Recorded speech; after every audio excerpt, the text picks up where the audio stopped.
வணக்கம் friends, welcome to my channel. இன்றைக்கி நம்ம ஒரு டேஸ்டியான ரெசிபி தான் பார்க்க போகிறோம். இந்த ரெசிபி நம்ம சாப்பிட்ட உடனே மறந்தே போக மாட்டோம், சுவை நாக்கிலேயே நிற்கும். அதுக்கு முக்கியமான ஒரு தாளிப்பும் நான் சேர்த்துருக்கேன். எப்படி செய்யலான்னு பார்க்கலாம் வாங்க. ஒரு கடாயை வச்சுக்கிறேன், 2 குழிக்கரண்டி அளவுக்கு எண்ணெய் ஊற்றிக்கிறேன், கொஞ்சமாக கடுகு சேர்த்துக்கிறேன். கடுகு நல்லா பொரியட்டும். அதுக்கப்புறம் ஒரு 6 வரமிளகாய் கிள்ளி சேர்த்தியாச்சு. அதுக்கப்புறம் நம்ம கோமாங்காய் இல்லைன்னா கிளிமுக்கு மாங்காய்ன்னு சொல்லுவாங்க. இது ஒரு பெரிய மாங்காயை பொடி பொடியாக கட் பண்ணி வச்சுருக்கேன். கொஞ்சமாக கருவேப்பிலை சேர்த்து நல்லா வதக்கிக்கிறேன்.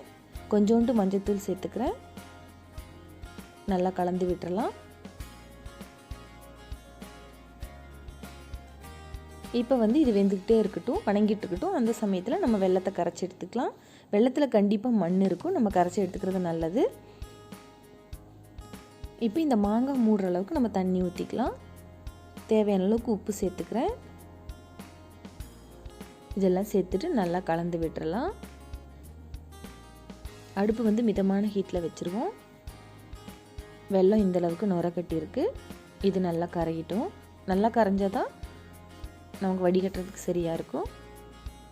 இப்போ இந்த மாங்காய்க்கு கொஞ்சமாக காஷ்மீர் சில்லி போட்டுக்கலாம். இது கலருக்காகவும் கொஞ்சோண்டு காரத்துக்காகவும். நம்ம ஏற்கனவே தேவையான காரத்துக்கு வரமிளகாய் சேர்த்தியாச்சு.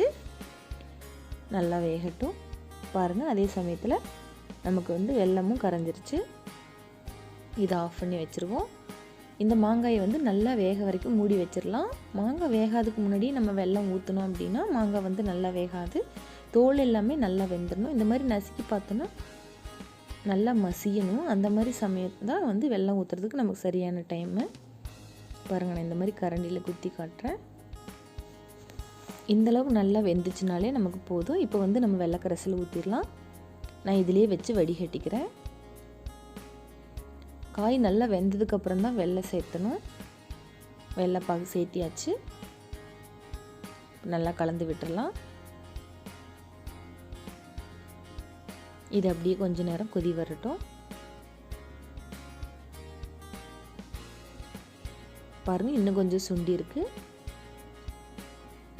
இப்போ இதுக்கு நம்ம தாளிப்பு ரெடி பண்ணிக்கலாம்.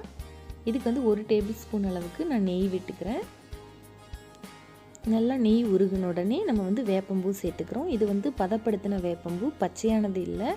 போன வருஷத்தை பூவை நான் எடுத்து உணர வச்சு ஒரு பாட்டிலில் சேர்த்து வச்சுருந்தேன்.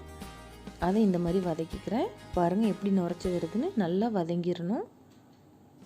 இப்போ நம்ம குழம்புல சேர்த்துக்கலாம். இப்போ இதில் எல்லா சுவையுமே, இனிப்பு, புளிப்பு, காரம், கசப்பு எல்லா சுவையுமே சேர்ந்த மாதிரி இருக்குது. இது ரொம்ப ரொம்ப டேஸ்டி அண்ட் ஹெல்த்தியும் கூட. 2 வாரம் வரைக்கும் நம்ம வச்சு கண்டிப்பாக சாப்பிட்லாம். வெளியிலையும் வச்சுக்கலாம், ஃப்ரிட்ஜில் வேணாலும் ஸ்டோர் பண்ணிக்கலாம். பாருங்கள், இந்தளவுக்கு நமக்கு கிடச்சிருக்கு. இது சாப்பிட்டதுக்கப்புறமும் நமக்கு டேஸ்ட்டு நாக்கில் நிற்கும். திரும்ப திரும்ப சாப்பிட்ணுங்கிற அளவுக்கு ரொம்ப டேஸ்டியாக இருக்கும். அது சின்ன பசங்களுக்கு ரொம்பவே பிடிக்குங்க. மாங்காய் சீசன் முடிகிறதுக்குள்ளே 2 தடவை நான் செஞ்சுருவேன். நீங்களும் இதே மாதிரி செஞ்சு பார்த்து எப்படி வந்துச்சுன்னு எனக்கு கமெண்ட் பண்ணுங்கள். உங்களுக்கு இந்த வீடியோ பிடிச்சிருந்துச்சுன்னா என்னோடய சேனலுக்கு சப்ஸ்கிரைப் பண்ணிக்கோங்க. தேங்க்யூ ஃபார் வாட்சிங்.